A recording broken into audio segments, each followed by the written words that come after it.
We're talking with Mike Clinton. Today is February the 12th, 2009, and this is part of the Colorado River Board Oral History Project. And Mike, thanks so much for joining us today. We appreciate you taking the time. Well, I'm very honored to have this opportunity. Let's say you are unique among all of those people being interviewed in the sense that you started in the water business as a child, if you will. Given my background at Metropolitan Water District, I know that your dad was general manager there for a number of years. I didn't know him because I joined the district after he had already left. But let's talk about that for just a few minutes. If you remember back then what your dad had to deal with and what his work was at Metropolitan before he became general manager, or even before he went to Metropolitan. So, in most cases, we're starting with people after they left college, or in their 30s or 40s. In your case, we're going to go back a little farther than that. So let's start at that point. Okay.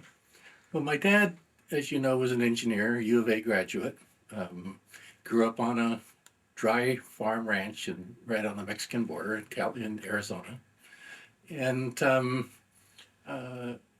talking to people in reclamation, was where his first career was, they saw him as the cowboy in the organization.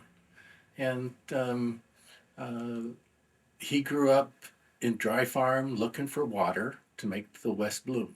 And that was his mission, his whole goal in life. And his first job when he was just got out of school was working for 6 companies at Hoover. You have to define 6 companies for us. Okay, 6 companies were the contractor that built Hoover Dam. And they were, his job was running survey crews to lay out the forms for the placement of concrete there. He also worked at Parker Dam. He was the Bureau of Reclamation's construction engineer on Bartlett Dam on the Verde River in Arizona. He then moved into Wyoming and Montana and Idaho and built dams all through that country. Later in his career, as I was getting into high school, he moved to Salt Lake and oversaw the construction of the Colorado River Storage Project dams, Glen Canyon, Flaming Gorge, Blue Mesa, Navajo. And as the regional director for that region, he had that responsibility to make sure they got done right. And that was his mission. I grew up in a reclamation family. People like Floyd Dominy were common visitors to the house. I remember my earliest lesson in hydraulics. I went to the Boise Diversion Dam with my dad. We were living in Boise at that point in time. And I asked him, well, the water comes out of these gates. How come it just doesn't run out real fast?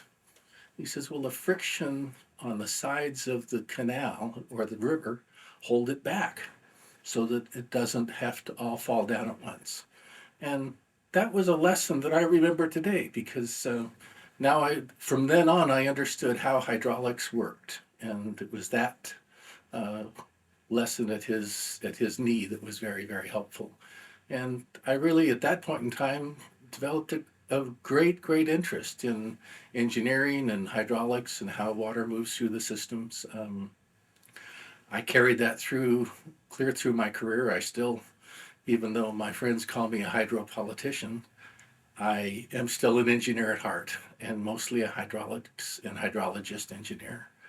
I started my career in the Bureau of Reclamation at Glen Canyon Dam in 1961.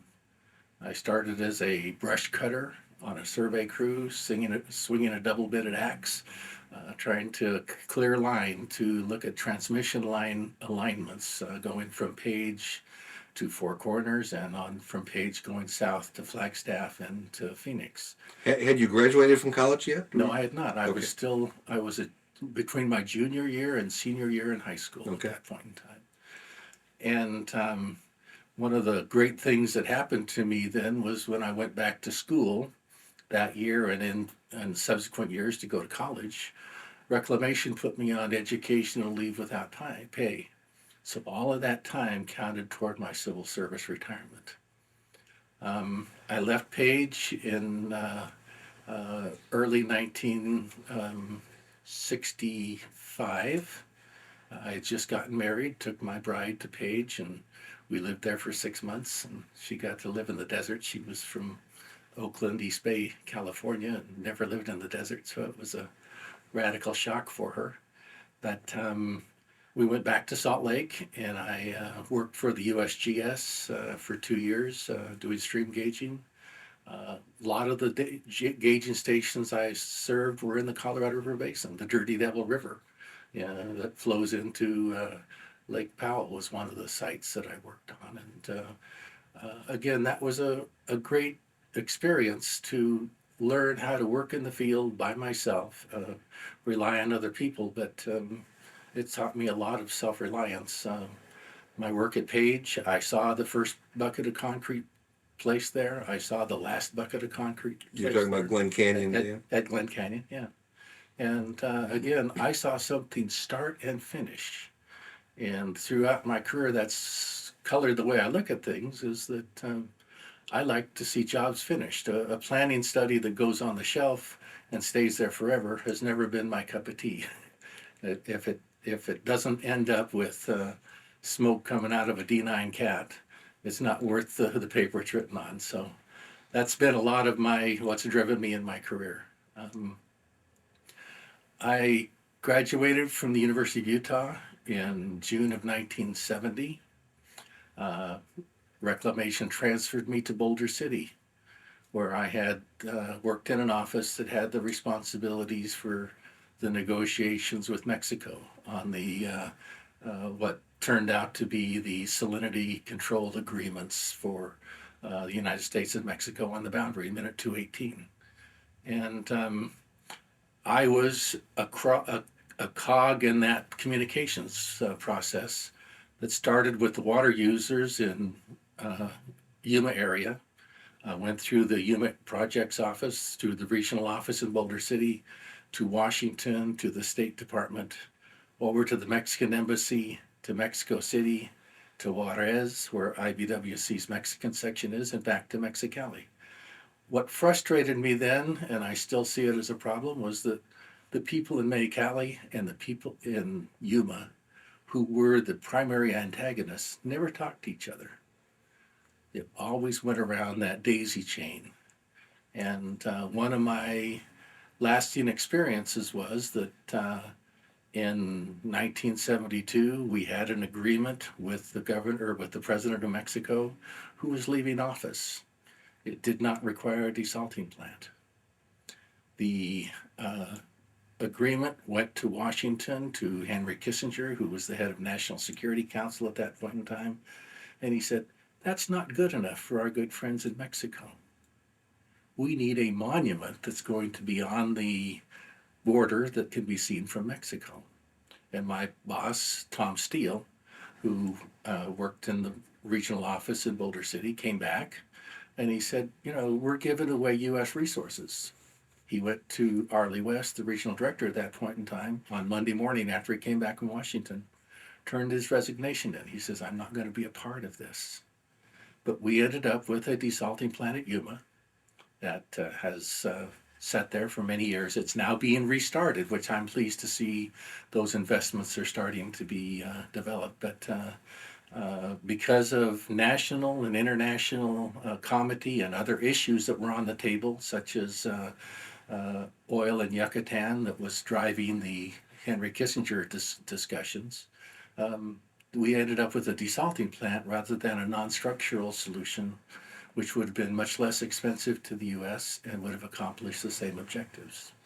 So while most people think that the Yuma desalter was built in order to lower salinity in the Colorado River, it was really more of a political purpose, if I'm hearing you correctly, because there were other solutions that were superior to the Yuma desalter. Yes, there were international court decrees on pollution issues. And the basis of those decrees was that upstream users can take water out of the river and they can put water back in, but they can't put more pollutants in than what they take out. And the interim solution that we had reached with Lopez Portillo and his people was that we would bypass enough of the Welton Mohawk drainage so that they didn't put any more salt back in the river than what they had diverted. Okay, define for me, if you will, Welton Mohawk and drainage for those people watching this that may not be familiar with the region. Okay. The Welton Mohawk Irrigation District lies along the Gila River just to the east of Yuma. They divert water out of the Colorado River at Imperial Dam. The water goes up into that area. And when they first started farming, the groundwater underneath the Welton Mohawk area was very, very salty. And as they started farming and that drainage started coming back into the Gila River and into the Colorado River into Mexico, the salinity of the flows coming to Mexico doubled. It became a very serious issue for Mexico. They started losing crops in the Mexicali Valley, and it became an international incident. And that started happening in the early 60s, late 50s, as the Welton Mohawk District started farming there. Now, in fairness to Welton Mohawk, for the sake of historical accuracy, and correct me if I'm wrong, but Welton Mohawk was really the last large irrigation district on the river. And what I mean by that is that other irrigation districts all along the river in the upper and lower basin discharge farm flow into the river. But Welton Mohawk, which is in the extreme south end of the Colorado River, just happened to be the last one on, and they kind of get blamed, perhaps more than they should. Is that a fair statement? That's very fair, because mostly because as they went into operations, they were the obvious and recognizable culprit. But if you look upstream at other irrigation projects, not only in the lower basin but in the upper basin, Grand Valley and other areas, those irrigation projects have contributed massive amounts of salt to the river over the years. And that contribution continues today and continues to cause damages in the Colorado River Basin of the United States as well as in Mexico. And that contamination ultimately led to the salinity control program. Is That's correct? correct? Yes. That I think is mostly, if not all, paid for by the United States. Part of it's paid for by the water users, the people in the basin. There's a cost sharing agreement. The funding comes out of power revenues, out of Hoover and the other hydropower plants in the basin. But there's a cost share match, and I don't recall what that is. But a part of the agreements historically have been that the beneficiaries ought to pay for a part of this program, and that continues today. Okay, and that's run by a fellow by the name of Jack Barnett, and he will be the subject of a future oral history when we have time to catch up with him. Good. And we'll get the details there. Mike, I'm jumping around a little bit here, but I want to go back to your dad's term as general manager at Metropolitan, not only because Metropolitan is such an important player in the Colorado River issues, and then we'll come back to where we are right now. Good. How did your dad get to Metropolitan? I mean, what he left the bureau?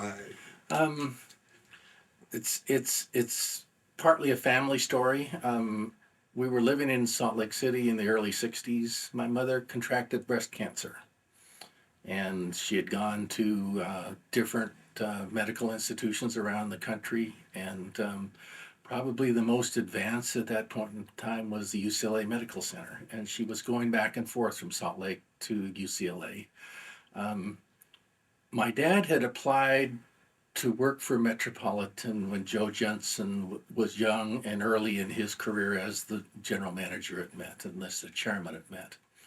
And Joe told him he didn't have enough experience to come and work for Met. My dad was working at Parker Dam at that point in time. And so my dad went to the Bureau instead of Met. But In September of 1965, my dad became the general manager at Met. He retired from the Bureau as the regional director of the Upper Colorado region, which was then called Region 4 in Salt Lake. And interesting story, as regional director, he was overseeing Fontenelle Dam. Uh, Over Labor Day of 1965, he's driving from Salt Lake to Los Angeles, and he hears on the radio that there is a structural failure at Fontenelle Dam. The embankment had slipped, and he called his replacement, a guy named Dave Crandall, who had not moved to Salt Lake from Idaho yet, and said, "Dave, if I can help you, fine, but you're in charge. Let me know what you need." But he told me later in life, he says, that was one of the hardest things I did. I really felt like I should have turned around and gone back to Salt Lake to help in that crisis. But he had a commitment in Los Angeles. My mom was ill, and she was at the UCLA Medical Center at that point in time, and that was the primary reason that he left the Bureau and went to Met. Met was embarking on the efforts to bring California State Water Project water into the Met service area. Some of the structures on both the east and west aqueduct were under construction at that point in time, and my dad went in not as their general manager, but as their chief engineer. And in that role, he helped to bring those projects online. And in time, he was moved up into the general manager's office. And small things make big difference in people's careers. One of the things he was most proud of was the office building on Sunset Boulevard that he designed and brought people from Met's offices all together because they had been spread out in like half a dozen different buildings in Los Angeles at that point in time. And that was one of his crowning glories as general manager, was he was able to bring all of that staff into the same location. And the process that the board gave him that kind of leadership ability to accomplish. And he had very strong relationships with board members, and I remember many of those trips that he would make to Las Vegas to the Colorado Water Users Association. My wife and I were living in Southern Nevada at that point in time, and that was when I started going to the water users, was in the early 70s, when my dad would drive up from LA to the water users, and I would take time off from reclamation because they wouldn't let staff engineers go to something like that. That was reserved for the political types. But I'd take a couple of days off and go down and listen to the talks and meet some of the people. And it was again a great growth experience for me to walk around in his shadow and see the relationships that he had at that point in time. Okay, great. Well, thank you for that background. That was good. How long was he general manager? Do you recall? I don't recall. He was born in 1908. At that point in time, the Met had, and I don't know if it was the Met or the state of California, had a mandatory requirement for retirement age. He turned 65 in 1973, in May of 73, and they gave him a short extension, but he was at Met for about 8 years total. So, Okay.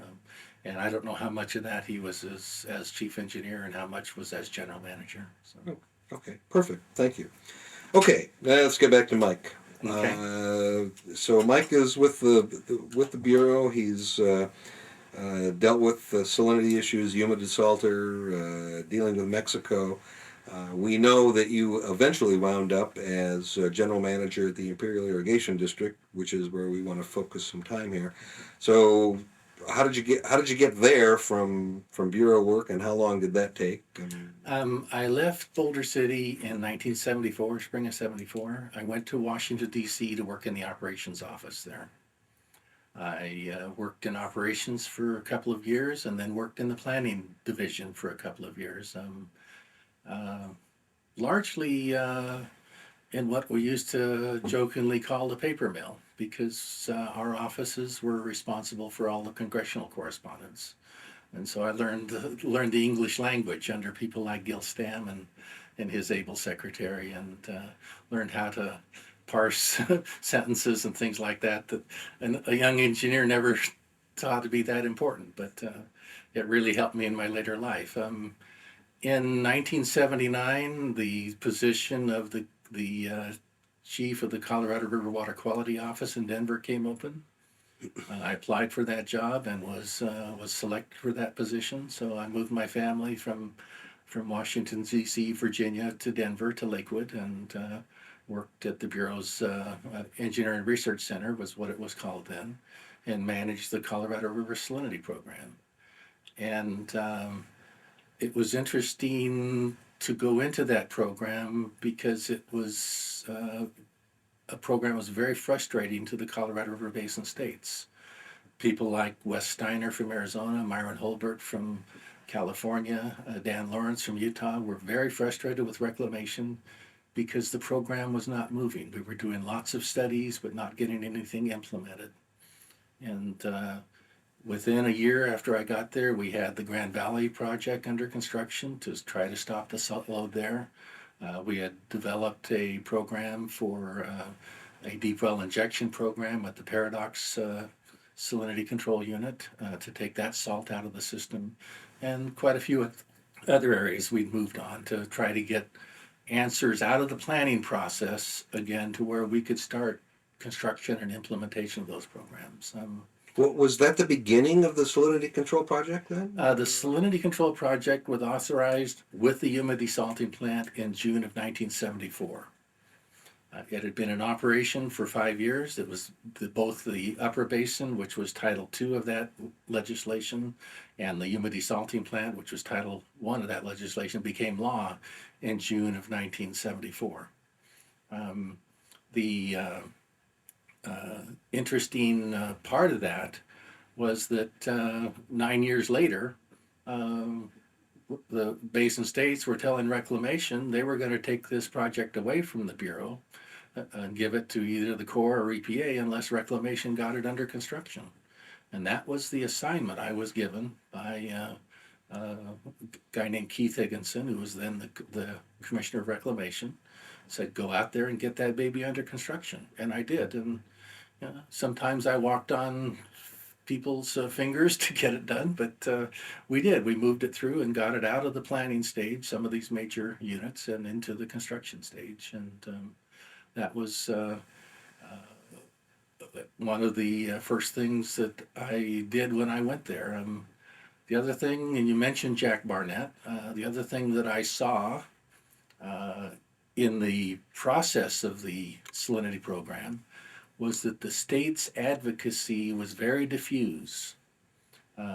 We had individual spokesmen from the various states who, people like Wes Steiner and Myron Holbert and Steve Reynolds from New Mexico, they would all speak individually, but they never spoke as a common voice.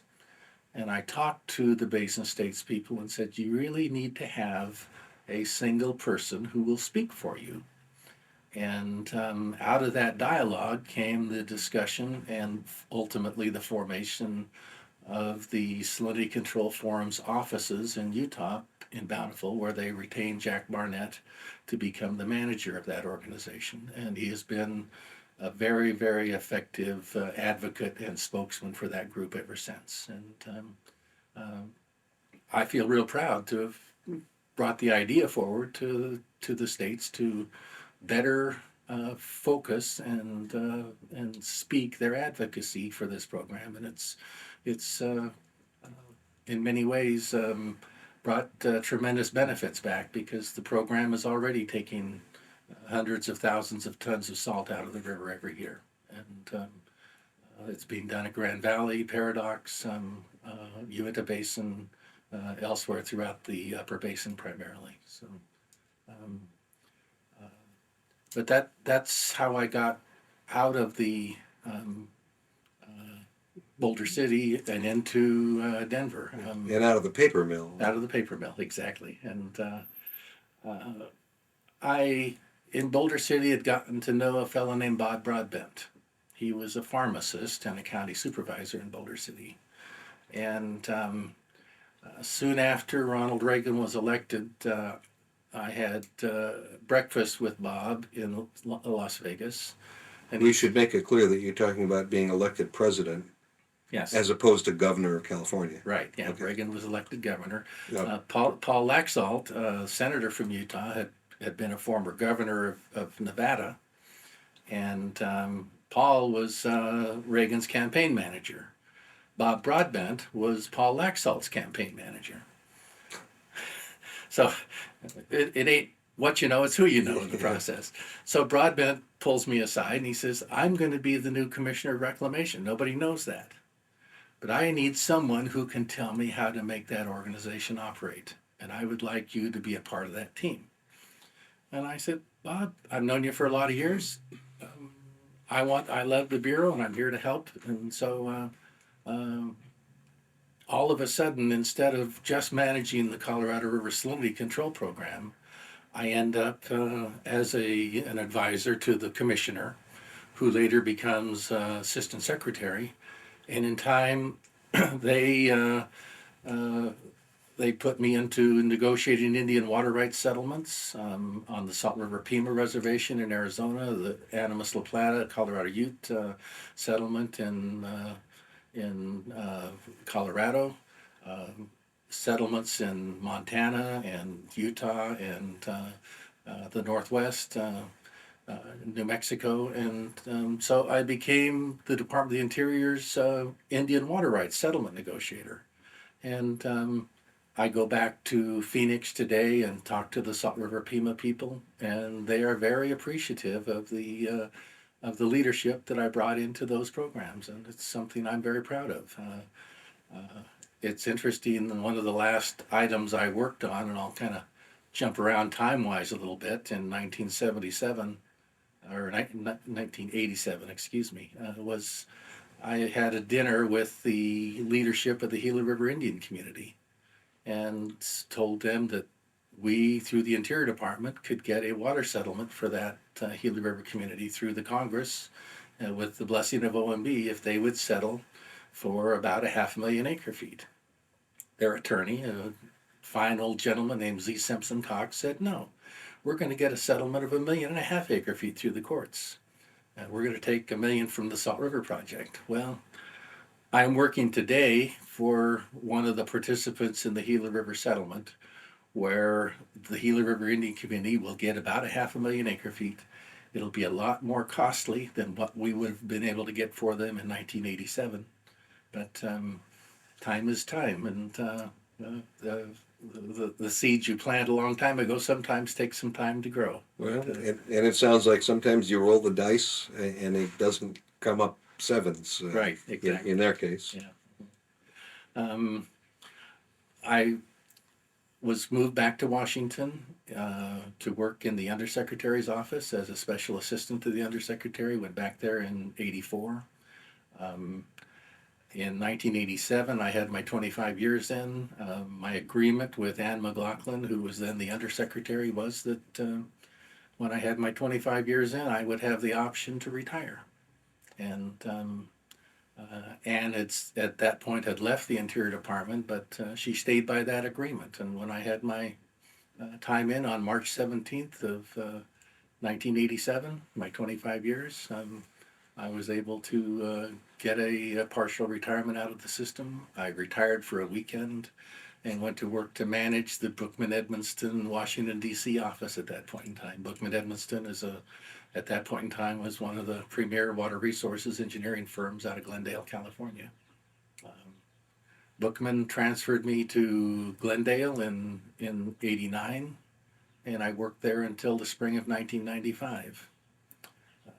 I had a call from a guy named Clyde Gould in December of '94.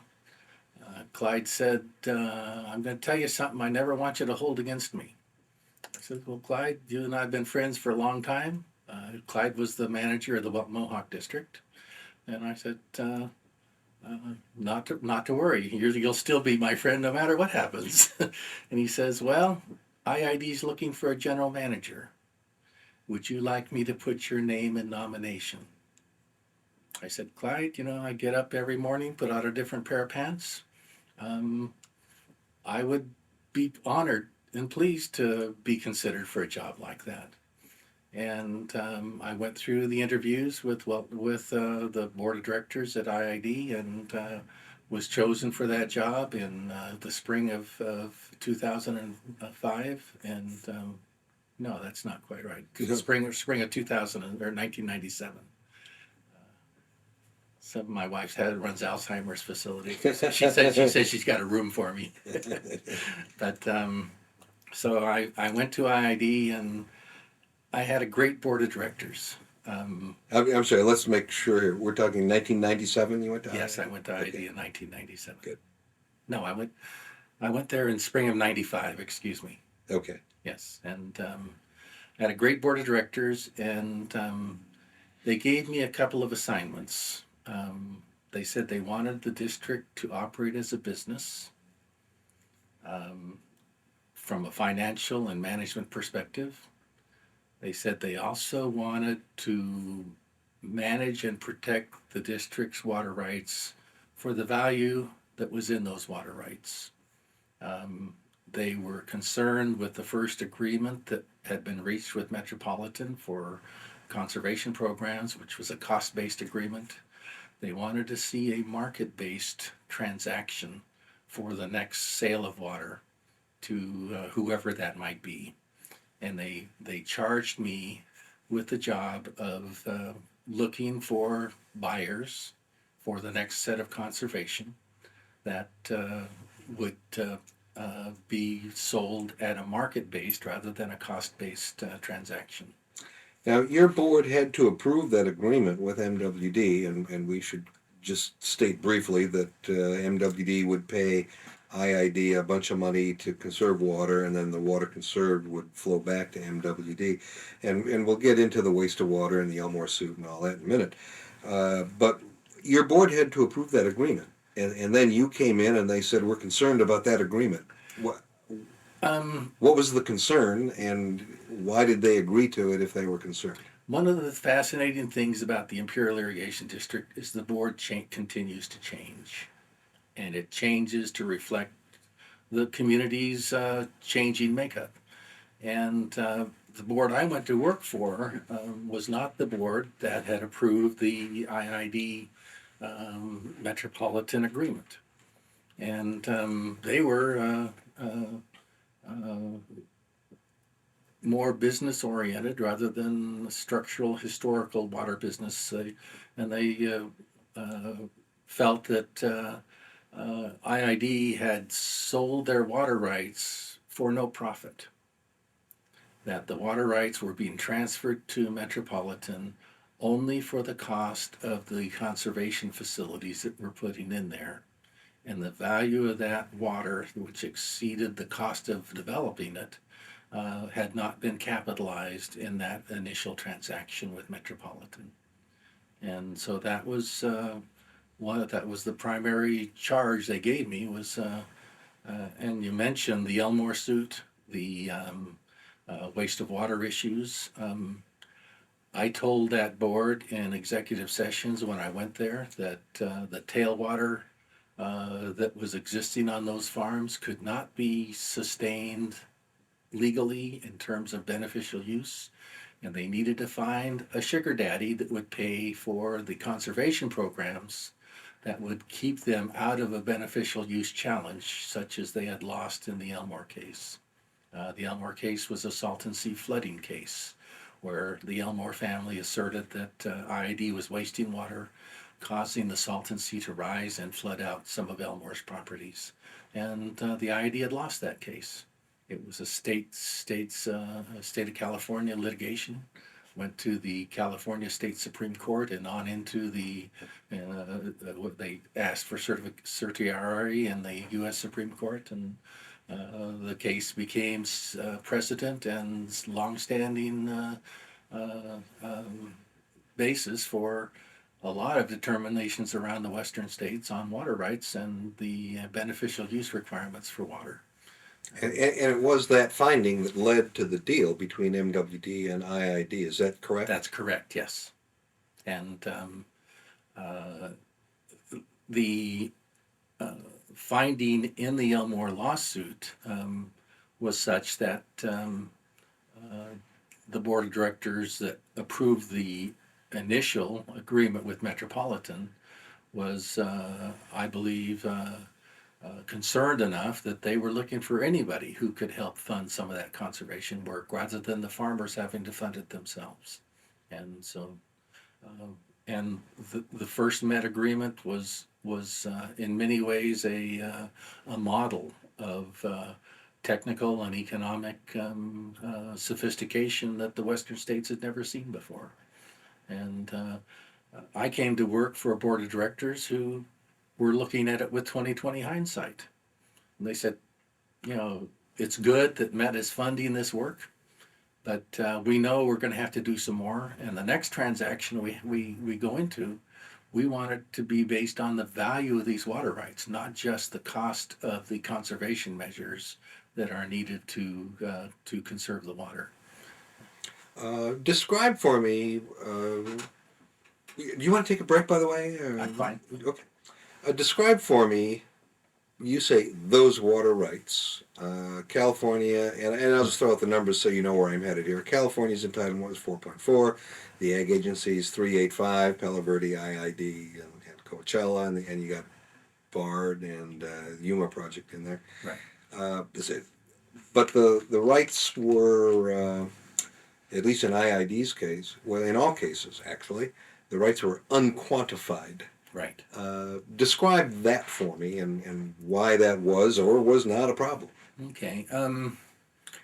One of the real pleasures in being the general manager of IID was to sit in that office, and in that office were a tremendous library of the history of the district, going back into the late 1800s on through the Boulder Canyon project compromises that took place, on to the future. And uh, fascinating to me was the fact that IID in the late 1880s had filed for a water right, which amounted to 7 million acre feet a year.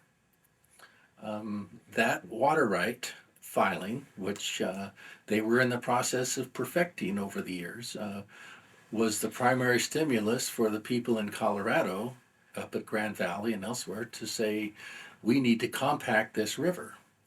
And they began to block the ideas of storage reservoirs in the lower basin and that type of thing through the Congress. And that led to the Hoover Dam compromises, the Herbert Hoover compromises and the compact, and ultimately the construction of Hoover. In the compromises for the what's called the seven-party agreement in California, IID never gave up their 7 million acre feet water right. They subordinated that right to allow others to use a part of that right. And it had never been quantified, and that subordination allowed the upper basin to develop a part of a part of the river for its uses under the compact. That subordination allowed Metropolitan Water District to have a water right for, I think it's 550,000 acre feet. And at that point in time, the Imperial and Coachella Valleys were largely operated as a unit. They had not been split apart directly. To address that, there was a compromise agreement reached whereby Coachella got some rights to use water, but it was all subordinated to IID's senior right. And so as IID would conserve water, anything they conserved under the old agreements of the seven-party agreement, all their conserved water was first available to the Coachella Valley Water District. So as the first agreement between IID and Met came through, a part of getting that deal through was that Coachella had to agree to not claim that conserved water. And As I came to IID, that same situation was still there. The Coachella Valley Water District had a view that any water that was conserved at IID should be theirs first, and that IID had a duty to conserve that water under the beneficial use requirements of state law. And so that became a very difficult issue between the parties.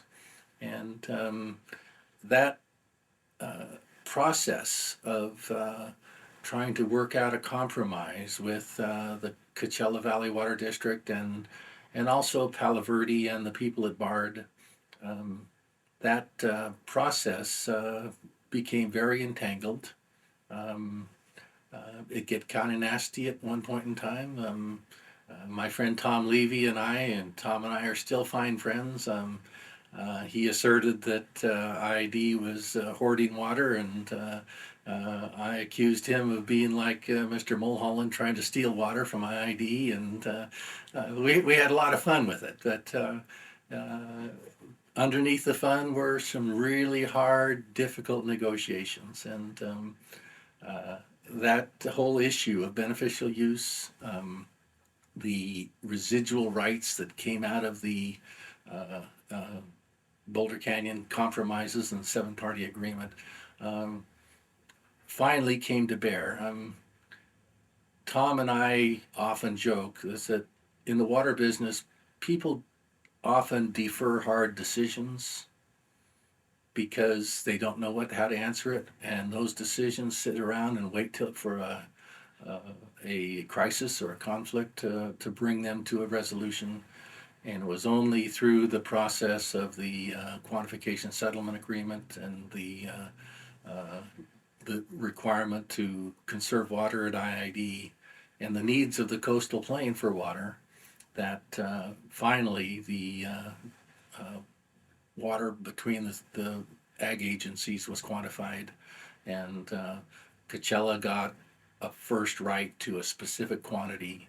IID got a first right to a specific quantity, and Palo Verde and the Yuma Project BARD areas, in essence, kept their rights largely untouched. But Okay, so though the water for those entities is not quantified by water, but rather by irrigable acreage, is that? Irrigable acreage and beneficial use on those lands, yes. How is it, by the way, that Palo Verde Irrigation District is number one? I mean, they always say that we're the first priority, and we don't need to worry about anything, and we'll see you guys later. How did that come about?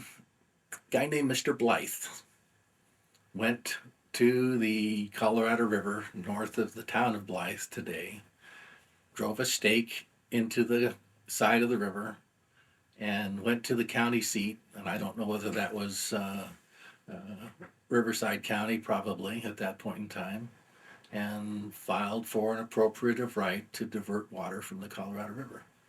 And he got there before anybody else did. I don't remember the date, but it's like in the 1860s or 70s. The IID people went to Yuma and drove a stake in the river in 1896 and went to the county seat, which was then Yuma, because Yuma and Imperial County hadn't been formed. Imperial was a part of Yuma County at that point in time, and filed an application at the county seat in Yuma for, in essence, a 7 million acre foot water right. So Palo Verde got there first. So first in time, first in right. I mean, Right. we hear that a lot in the water business. But it literally is how it got put together that way. Yeah, but you said something interesting, and I'm absolutely not aware of it. Imperial County did not exist at the time that they filed for the right, but California certainly did. Right. And the Colorado River was the border between Arizona and California. Correct me where I go wrong here. And yet, portions or all of Imperial County were part of Yuma County in Arizona.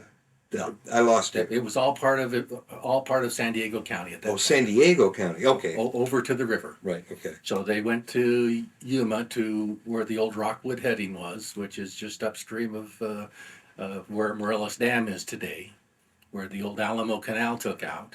and that's where they passed the stake in. And the Chandler family of LA Times interest and Southern Pacific Railroad's interest, they were very strongly involved in that. Chandler's owned through the railroad the checkerboard lands along the railroad, which they had planned and wanted to develop, and they needed water for that. And so they were very strongly in the background of making that appropriation for the Imperial Valley. And of course, the initial canal was the Alamo Canal that ran through Mexico and around the contours and down into the Salton Sink to serve the Imperial Valley. That's where the infamous break took place, and the river ran through the Alamo Canal and into the Imperial Valley for a few years and raised the Salton Sea up. And, that's again in the libraries in the Imperial Irrigation District's general manager's office are descriptions of how that flood fight took place. And like I say, I was always a history buff. I used to get in trouble for sitting in the back of the class and reading the history books and reading books instead of listening to what the teachers were saying in the front of the room. And that office was really a treasure trove of history and fascinating experience. One of the things I found fascinating was that when the Boulder Canyon Compromise took place, the IID board voted to approve that compromise to subordinate their 7 million acre foot water right. There was a group that tried to impeach the IID board for that, and in fact had them impeached for giving away the resources of the valley. We're back in the early 1900s? No, this is 1928, 29, 30, okay, that late. as the seven-party agreement was being formed. Okay. And one of my board members was a fellow named Andy Horn. It was his grandfather who organized the opposition to the Boulder Canyon Act compromise and led the charge to have the IID board impeached. They were actually impeached. They finally overturned that and the agreements they'd made were found by the courts to be binding on IID. But the giving up of that massive part of the water right, which turned out to be more than half of it in the seven-party agreement, was very, very contentious in the Imperial Valley. ID got some important things. They got the first rights to all the storage water in Lake Mead. Nobody seemed to recognize that today, but that was an important thing they got. They got the All-American Canal so that the water didn't have to go through Mexico, and they got the Imperial Dam with the desilting basins to keep the sediment out of their systems, and they cut a deal, which that board of directors in the late 20s, early 30s felt it was in the best interest of the Imperial Valley, and ultimately the courts supported them, and the agreements were held to be competent and enforceable. Well, and when you think about it, the probability that they would have been able to hold on to 7 million acre feet of entitlement from the Colorado River in this day and age is probably pretty remote. Very remote. It sounds like they actually made a heck of a deal. They did. The original filing, which is still in place for the Imperial Valley, was for 1 million acres. Irrigation water for irrigation water for 1 million acres, and they farm a little less than 500,000 today. So that's because of the compromise. If you look at the maps and look at the map of the Imperial Irrigation District boundaries today, it still contains 1 million acres. Massive amounts of land on the West Mesa, going around to the west side of the Salton Sea. Land on the East Mesa between the East Highline Canal and the Coachella Canal. That's all IID land that the district holds a water right for. But there's not water to serve those lands today. Okay, very good. Um,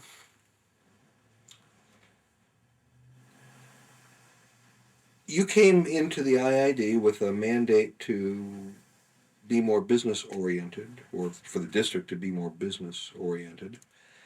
Um, and the IID Met deal had already gone forward, and now on the horizon is the San Diego IID deal. Were you involved in that? I'm not remembering the timeline myself. I was very deeply involved in that. Um, with the mandate from the board to go find a market-based purchaser. Um, I started talking to people. I went to Las Vegas and talked to a lady I'd known for quite a while, a lady named Pat Mulroy. Um, I also went to San Diego. I went to Metropolitan and talked to their general manager, a fellow named Woody Wodreska. And the message I got from Met was that our aqueduct is full and we don't need water, so um, we're not in the market to buy any.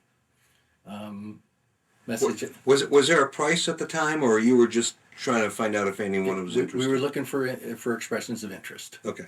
Mhm. I went to Central Arizona and talked to them, and I got an interest there, but they said, you know, we're not using our water rights yet, so we really don't need anything new. I did get some interest in Southern Nevada, but the interstate transfer issues were problematic at that point in time, and the that dialogue didn't go anywhere. San Diego had gone through the drought of the late 80s, early 90s, and felt that Metropolitan had not treated them well. Um, that's conjecture, but that was a feeling they had, and they were looking for an independent supply. And very interestingly, the original plans for the Imperial Irrigation District for the All American Canal included capacity in the All American Canal for an extension over the mountains into San Diego. And we talked to San Diego. Would you like to build that extension? Would that be something that you'd be interested in as a part of a conservation program? And they expressed a lot of interest in working with us. And I told them we're looking at a market based transaction. Um, they just hired a new general manager, a lady named Maureen Stapleton. And at that point in time, we were in the negotiations uh, to start this what ended up to be the quantification settlement agreement. And Maureen, I should tell stories out of school, but she'd probably laugh when she sees this. But one of the things she asked me in one of those meetings, she says, "Well, you know, there's 7 states in this basin. I'm counting Arizona and Utah, or Arizona and California and Nevada and Utah, and what are the rest of them?" She says, "Is Idaho one of those?" And so that's where Maureen started. But Maureen was a phenomenal quick study, and she very quickly learned the business and has become a tremendous advocate for her agency. And but as we continued to have this dialogue, it looked to us, to IID, that San Diego was a likely purchaser. And I had worked on hydrology of the river since the early or middle 60s. I had been involved in the operating criteria studies under the CAP Act back in the late 60s as I wrote computer programs to operate the river. And I knew just that someday there's going to be a drought. Someday there's not going to be enough water to fill the Met Aqueduct. And I said to Maureen, I said, you know, you ought to start looking not just at the extension from the end of the All American Canal over to San Diego, but look at the future on down the road and see whether you could possibly negotiate carriage rights in the CAP or in the Metropolitan's Colorado River Aqueduct. And all of this discussion took place very, very quietly. Um, we developed an agreement in principle with San Diego, and it was kind of ironic. The week before we had the signing ceremony for that agreement in principle, I was in Las Vegas and had a very public meeting with the folks in Southern Nevada in terms of a possible sale up there. And I didn't tell them we were negotiating with San Diego. I said we've got other players. And we then, the following week, announced the agreement in principle with a signing ceremony and a press release With San Diego. with San Diego. And I called Pat Milroy and told her what was happening. And I called Woody Wodruska and told him what was happening. And Pat took it pretty well. Woody did not take it well. He says, well, how can you sell water to our biggest customer? And I said, I don't know. We're still working on a deal. All we got is an agreement to talk. And it was very fascinating that we, at that point in time, had very strong support in the Imperial Valley for that kind of an approach. And as we announced that agreement, we got great accolades, positive editorials in the papers in San Diego and in the Imperial Valley. And we moved forward to negotiate an agreement, but all of a sudden we ended up in a tremendous three-way fight with San Diego and IID in opposition to Metropolitan. And it became very nasty. It took place in the legislature and in the press. The Imperial Valley Press, the local newspaper, had an ownership change. A group out of South Bend, Indiana, bought the paper, and their editorial policy turned 180 degrees against the IID and its potential sale of water to San Diego. And I don't know how all those things happened, but they happened. This is a good stopping point. Mhm. I want to pick this up, but I do need to change a tape here. Okay, that's good. And so we'll take a slight pause here and be back in just 1 minute.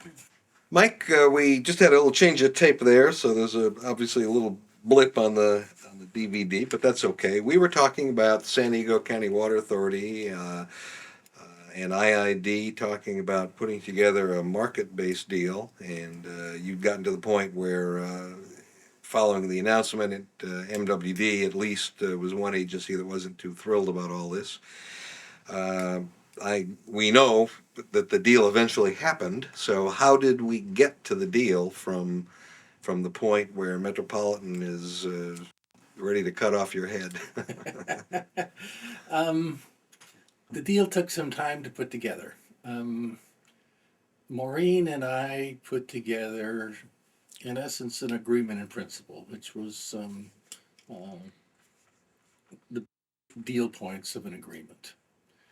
And under that basic agreement, we set some parameters for valuing the water. And we looked at things like what San Diego was paying Met, what the transportation costs would be if the water came through the Met Aqueduct as a reduction for that price. We looked at what the future might look like in terms of how's the market going to change over time. And we put together the basic deal points of an agreement. And they included a basic price structure that started with what San Diego was paying Met today at that point in time, and less what we saw as the transportation costs if that water were moved through the Colorado River Aqueduct. We looked at what happens in the future as droughts come, and we put an escalator in there for drought that if the State Water Project ever was unable to deliver the orders that Met was making, that there would be an escalator on that. And we each brought attorneys in from a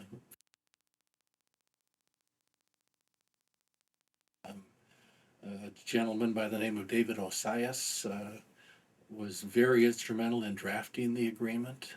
David had represented the Elmores in the Elmore litigation that we mentioned earlier. And the attorneys did a marvelous job.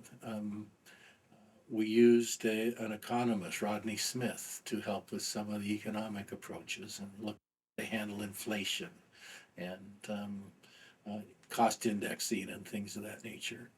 Um, Finally, we ended up pricing the water at the cost of what I will call a pump back system. And a pump back system is a system to collect the water at the end of the field that otherwise would go into the drains and be wasted.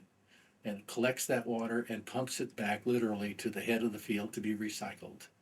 And the pricing for the agreement was based on the cost of building pump back systems to generate the water for the settlement, or for the agreement.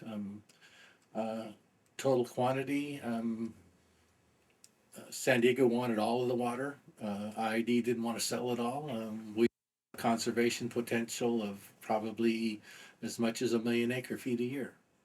Um, uh, we ended up with somewhere in the neighborhood of 200,000 acre feet of that conservation potential that IID would sell to San Diego. A couple of reasons for that. One was the board I was working for didn't want to sell the whole ball of wax at one opportunity. Wanted to reserve some for future opportunities. Secondly, we felt that the tailwater off of the ends of the fields was the most vulnerable part of our operations from a beneficial use perspective, and that was the area that IID should make the investments in to protect our water rights from a potential challenge as to beneficial use. And at that point in time, the Salton Sea was not of the discussions. We weren't aware, we didn't consider that. Tom Levy from Coachella and I were working with the Salton Sea Authority to try and find strategies to address that issue. But it really never got into the uh, discussions with San Diego. The issue being that if water is conserved and sent to San Diego, that is water that does not flow to the Salton Sea, and therefore the Salton Sea gets saltier over time. I mean, is that the Saltier, and the elevation lowers because you don't have enough water to offset the evaporation. okay? So that's the essence That's of the essence of the issue. Okay. Um, uh, I had worked in other projects around the western states that involved fallowing.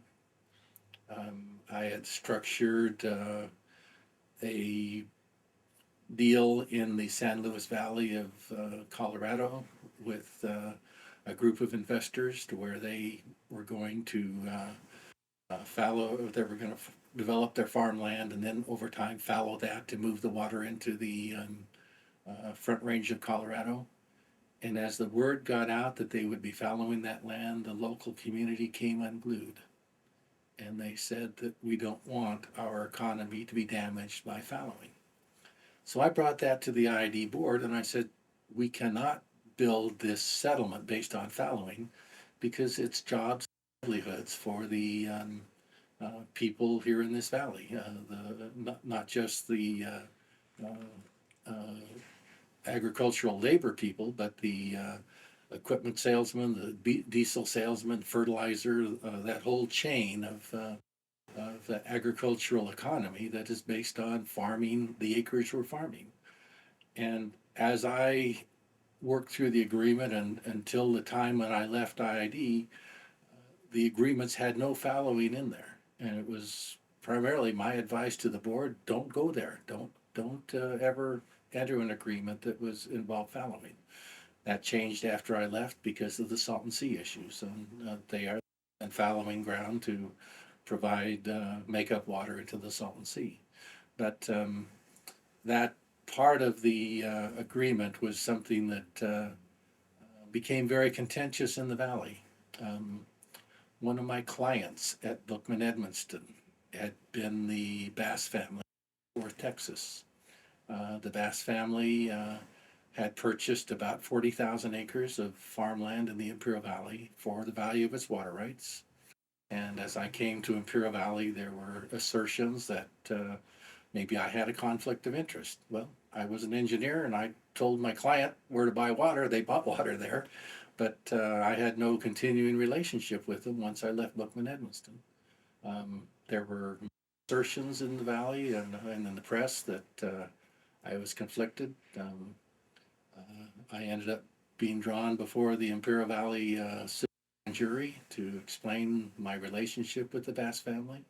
I explained it as historical, which it was. I had not maintained any kind of improper relationship during that time with the Bass family. But The Bass had purchased property in Imperial Irrigation District in the hopes of fallowing that property and marketing the water. Is that a fair characterization? And it's brief, but they had purchased it with the hope of being able to capitalize the value of the water rights somehow.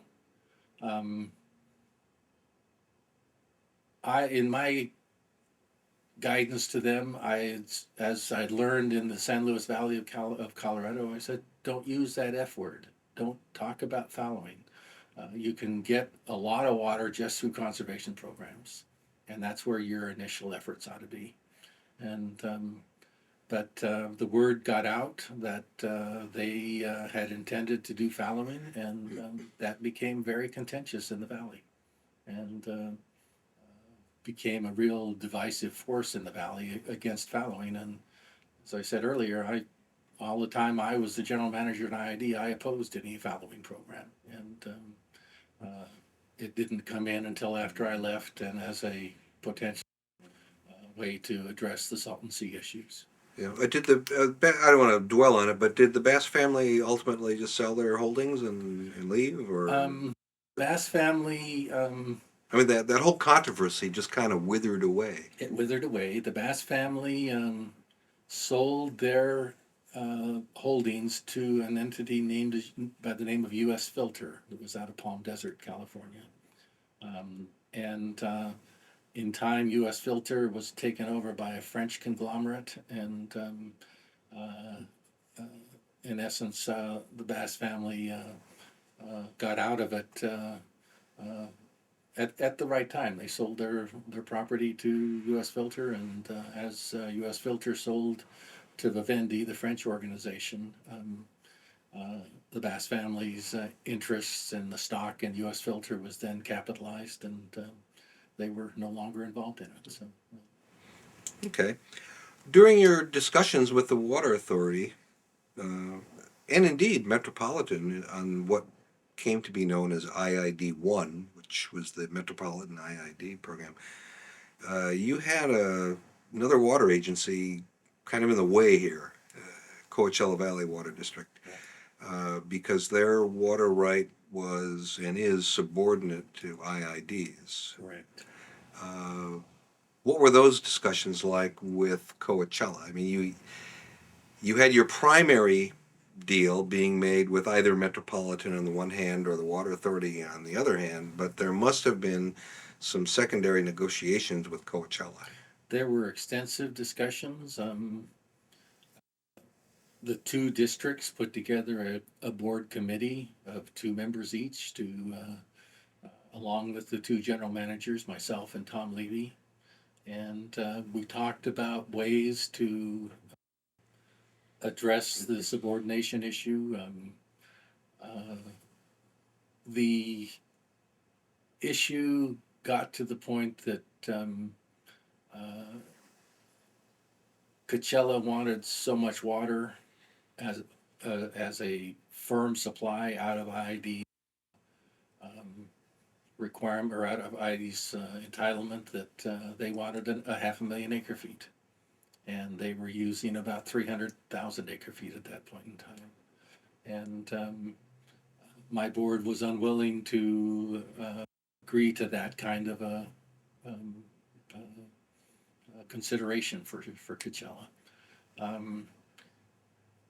The debate got to be fairly public, and as we moved forward with finalizing and executing an agreement with San Diego, that cloud of title, that consideration was still there.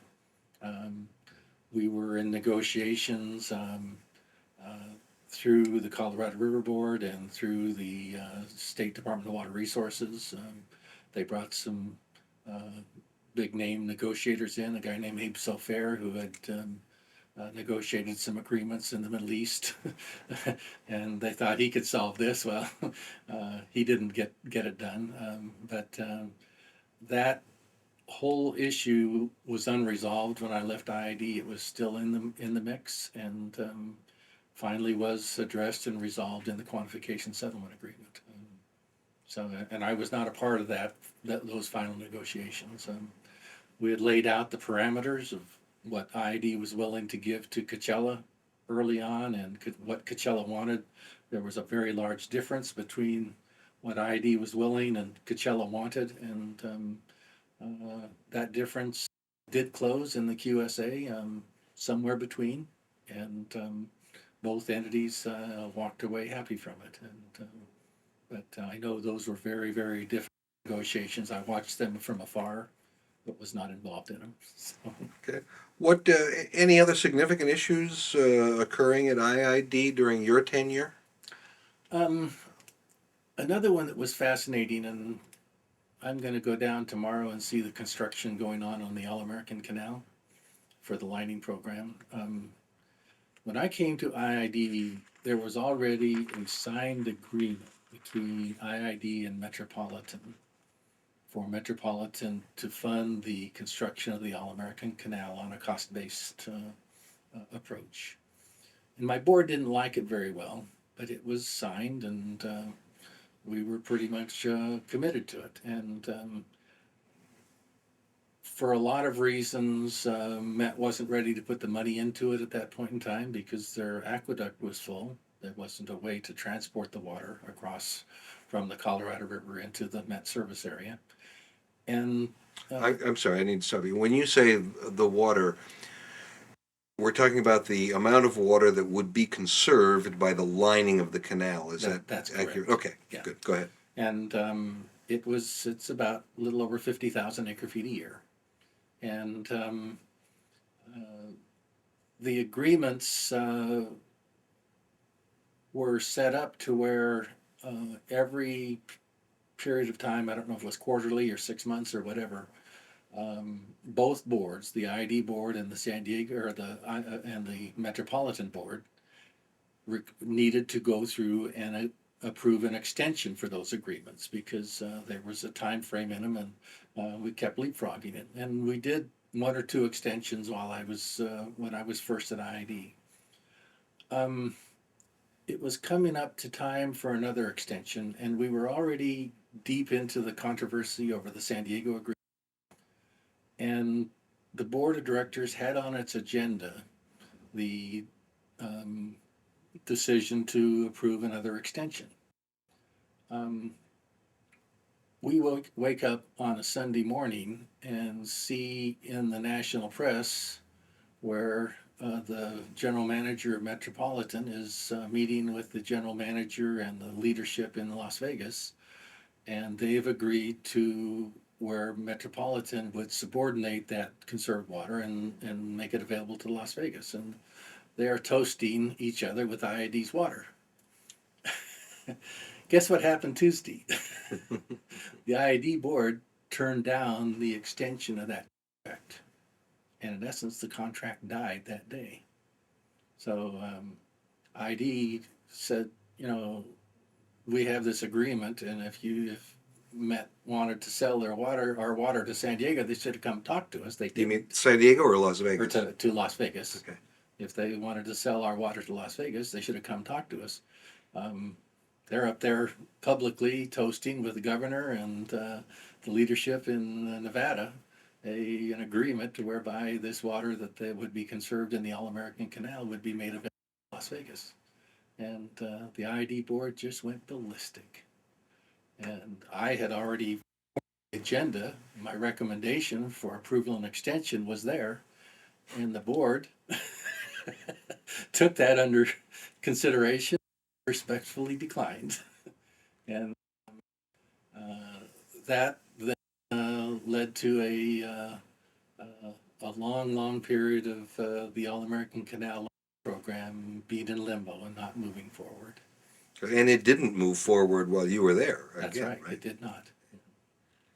And only through the QSA, where San Diego agreed to fund the, uh, the a part of the cost that was not funded by the state of California, did the All American program move forward. And there's another aspect to that deal that I'll talk about. And when I was retained by a group of people in Mexicali who were concerned about the lining program on the All American Canal. This is after you left IID. This is after I left ID. I'm working for myself, Right. and working through some attorneys. And they said, "Are there any ideas and that you could come up with to protect our groundwater, but still get San Diego and the U.S. agencies the water they expect out of this project?" And I've been too many places in my life, Jay. But one of the places I worked on after I left IID, or after I left Reclamation, was working in Washington. I worked for the San Luis Rey Indian Water Authority and the cities of Escondido and Vista on their water settlement. And that settlement, Title II of that settlement that went through the Congress, has the All American Canal authorization in it. I, working for the San Luis Rey communities, suggested, and the Congress included, an option for a well field to capture the leakage before, as opposed to lining the canal and cutting that leakage off with concrete. So I told the people in Mexicali, I said, you could put a well field out there and capture 55,000 acre feet of water, put it back into the old canal unlined, and that water could go to San Diego. And when the river's in flood stage, you'd turn the wells off, and that would protect a part of your groundwater. And they were happy with that. And it would have saved a $300 million construction program that's underway today. It would have been a $50 billion construction program. And I thought that was a deal that San Diego and the U.S. agency turned down. The attorneys that were also working for the people in Mexicali said, "No, I think there's a water right here that Mexico has acquired through, in essence, squatters' rights." And they convinced the people in Mexicali to go to court. And as soon as it happened, I recused myself from the program, got away from it. They went to court. The U.S. District Court in Las Vegas turned them down. They went to the Ninth Circuit. The Ninth Circuit put an injunction against the lining of the canal, and finally, the Congress put a rider on an appropriation bill to, in essence, resolve the dispute and say go to construction. And but All American Canal has been an interesting part of my life. I was involved in authorization for it in Washington. I was involved in first the decision when Metropolitan uh, was taken out, um, and then I worked for the Mexicali people to try to help them solve their problems. And I thought we had a solution, but the attorneys decided to go a different direction, and that's history. So now it's under construction. So to recap that, the people in the Mexicali Valley felt that they had been using this seepage water for so long that they had acquired a right to it. The attorneys felt that the people in Mexicali Valley had acquired a right for it. And they eventually lost that position. That's crazy. They lost the case in the courts. Okay, another roll of the dice. That's right. Yeah. People call me a pipe dreamer. My dreams turn into pipes. Some are just dreams. So. Mike, I know that you're in Las Vegas right now. I believe you're running your own company, and I think you're still doing water stuff. What's hot on your to-do list these days with respect to Colorado River issues? Not much on the main stem. I work for the Southern Nevada Water Authority. I've helped them with looking at possible augmentation alternatives. Um, my major client is the San Carlos Irrigation and Drainage District in Coolidge, Arizona. They're a party of the Gila River settlement, and that we've taken that legislation or that settlement through the negotiations and through the Congress, through the courts. We're now starting the design work to do the canal lining in their district that will allow them to be a participant in the settlement. So that's my major client. I probably spend 80–90% of my professional time on that work. I work about 3/4 of the time. Don't have any employees other than my dog Barney, and we take turns supervising each other. So Very good. Well, Mike, I want to thank you for the time you took today. It's great. We will add this oral history to the library at the Colorado River Board. We'll certainly get you a copy, and we'll send a copy down to IID. And I'm certain that people watching it in the future are going to find this fair very interesting. So, thank you again. This has been great. well, it's been my pleasure, Jay. I thank you for the opportunity.